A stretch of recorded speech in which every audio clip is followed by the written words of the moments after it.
बिस्मिल्लाहिर्रहमानिर्रहीम। सामिन नाज़रीन अस्सलामु अलैकुम वरहमतुल्लाहि वबरकातुहू। असबेबादा मोटापे दे ख़त्म करन लई नुस्खा। कल मैं तुहानूं अर्ज़ कीता सी कि ऊँटनी दे दुध दा नमक। हुण दसना है कि ऊँटनी दे दुध दा नमक बनदा किवें। पहली गल उहदे वास्ते अज्जा ने नोट कर लो। हुण असी डर इस गल तो जाने कि यार असी एडी मेहनत किवें करिए। भाईया जे खा खा के मोटे होने विच मेहनत कीती जे ते हुण साह एडा चढ़दा है, ना तुसी किसी काम दे हो, ना किसी कार दे हो, ना किसी सज्जण दे हो, ना किसी मित्र दे हो, ते मोटापा तुहाडे लई वबाल बन गया है। ते तुहानूं बेहतर जे आसान बेहतर और नुकसान तो बचण दा वो नुस्खा मिल जाए जिहदे नाल नुकसान भी कोई ना होवे, ते इस तो वड्डी बेहतर गल की है। लो हुण कोशिश करनी है ते नुस्खा सुन लो। ऊँटनी दे दुध दा असीं नमक किवें तैयार करना है। उहदे विच जिहड़े अज्जा जरूरी ने वो ने दोस्तों, पहली चीज़ है ऊँटनी दा दुध 2.5 किलो। 2.5 किलो ऊँटनी दे दुध दे अंदर 2.5 किलो ही पानी मिक्स करना। पानी मिक्स करके ते उन्हों चूल्हे ते रख के चंगी तरह उबाले देने।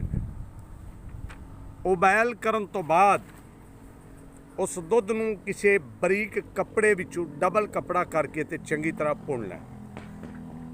हुण दुध जदों पुण लिया, पुणन तो बाद उस दे अंदर जिहड़े अज्जा पाने ने वो सुन लो।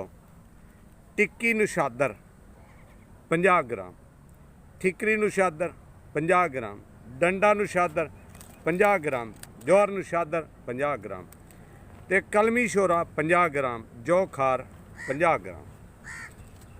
ये पंसार तो आसानी नाल मिलते हैं। टिक्की नशादर की निशानी है कि ये गोलियां बनियां होंदियां, टिक्कियां बनियां होंदियां।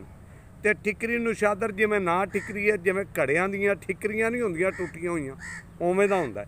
ते डंडा नशादर ये लंबा हुंदा है। और जिहड़ा जौहर नशादर जिवें सत्त पुदीना सफैद ते चमकदार हुंदा है, इंज दा हुंदा है। ये सारे अज्जा पी के उस दुध विच पुणे हुए दुध विच पा देने ने, ते उस दुध नूं अग ते रख के मट्ठी मट्ठी ते धीमी धीमी अग ते पकाना शुरू कर देना। हत्ता कि ये जदों खुश्क हो जाए दुध, इनू चंगी तरह उतार के ते रगड़ लेना। खरल दे विचों रगड़ के रख लेना। ये हुण तुहाडे लई नमक नशादर तैयार हो गया। इस तो अगर मजीद होर लैके जाना तो इनू उत्ते ही चंगी तरह खुश्क हो लैन दो, ते उत्ते ही अग दे उत्ते इसनू हिला हिला के जिवें चीज़ जल जाती है ना, सड़ जाती उवें दा कर लो तां भी ठीक है। उतार के इनू चंगी तरह रगड़ के सुरमे तरह बरीक कर लो।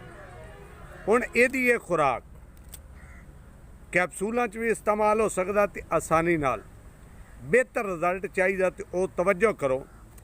ये दिन दे अंदर एक टाइम 1/4 हिस्सा चमच का पानी ना ते कोसे पानी नाल लेना। फिर लैन तो बाद ये नहीं कि खुराक भी इंजी रखो, गोश्त ते अंडे ते मुर्गे ते चरगे, भाईया कख आराम नहीं होना। ते मंजी ते बह के वाक करन तो बगैर भी आराम नहीं जे होना। वाक कम अज़ कम अद्धा पौना घंटा लाजमी डेली 2 टाइम करना है। ते नुस्खे नूं इस्तेमाल करना है। ते चर्बियां ते तेल वाली चीज़ों तो भी परहेज़ करना है। एक सीने का राज सी बड़ा वड्डा, जिहड़ा मैं तुहाडी समाज दी नज़र कीता है, इस इरादे नाल कि इंसान दी खिदमत करो ते रब राजी हुंदा है। इंसान दी सेहत ठीक ते फिर उहदे वास्ते जहान ही ठीक है। खुशियां वंडो ते एक दूजे नूं खुश रखण दी दोस्तों कोशिश करो। और मेरे दोस्तों, ये नुस्खा तुसी समाज कर लिया है, इनू बना के इस्तेमाल करो और दोस्त अहबाब नूं दिओ। जिहड़े गिफ्ट दे दूजे तोहफे दिंदे उत्थे नुस्खे तोहफे विच बना के दिओ, ताकि मोटापा खत्म होवे और कल जिहड़ा नुस्खा पेश करना है, बड़े सारे दोस्त अहबाब ने शूगर बारे नुस्खे वास्ते मैनू इसरार किया है। इंशाअल्लाह कल तुहानूं शूगर दा नुस्खा पेश करांगे। तब तक इजाज़त दिओ। अस्सलामु अलैकुम वरहमतुल्लाहि वबरकातुहू।